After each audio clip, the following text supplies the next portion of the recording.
Γιατί αυτή τη στιγμή που μιλάμε, μέσα στο κατακαλόκαιρο, εκατομμύρια νοικοκυριά στενάζουν κάτω από το βάρος του νέου αυτού φόρου, του ΕΝΦΙΑ. Ένας φόρος έσχος που τιμωρεί όσους δούλευαν μια ζωή για να αποκτήσουν ένα κεραμίδι να στεγάσουν τα παιδιά τους. Καταργούμε τον έμφυα, εδώ να είμαι ξεκάθαρος.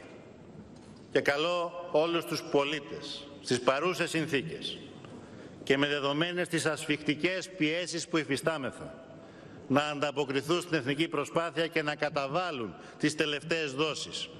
Ένας φόρος που δείχνει όλη την αναλγησία, την αγριότητα, να ανταποκριθούν στην εθνική προσπάθεια και να καταβάλουν τις τελευταίες δόσεις. Την νεοφιλελεύθερη παγερότητα που εσείς αποκαλείτε μεταρρύθμιση. Ένας φόρος που βάζει πλούσιους και φτωχούς, έχοντες και μη έχοντες, άνεργους και εργαζόμενους στον ίδιο παρονομαστή. Να ανταποκριθούν στην εθνική προσπάθεια και να καταβάλουν τις τελευταίες δόσεις. Πείτε μου πώς θα τον πληρώσουν αυτό το φόρο. Πού θα τα βρουν οι ρημαγμένοι εδώ και 4 χρόνια από τις πολιτικές σας πολίτες. Να ανταποκριθούν στην εθνική προσπάθεια και να καταβάλουν τις τελευταίες δόσεις. Αυτό φαίνεται όμως να μην δείχνει να σας απασχολεί. Κόψτε το λαιμό σας, βρείτε να τα φέρετε, λέτε. Να ανταποκριθούν στην εθνική προσπάθεια και να καταβάλουν τις τελευταίες δόσεις. Δεν έχετε όμως καταλάβει μάλλον.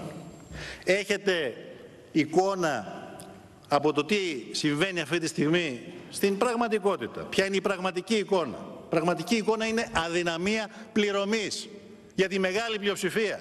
Να ανταποκριθούν στην εθνική προσπάθεια και να καταβάλουν τις τελευταίες δόσεις.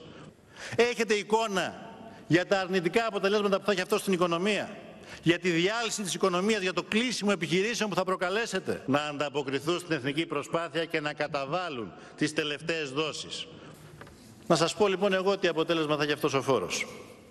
Απλώς θα αυξήσει τα ληξιπρόθεσμα χρέη ακόμα περισσότερο, ενώ αυτά ήδη αυξάνονται κατά 1 δισεκατομμύριο κάθε μήνα.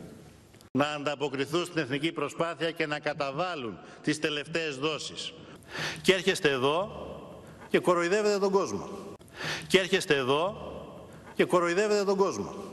Και έρχεστε εδώ και κοροϊδεύετε τον κόσμο.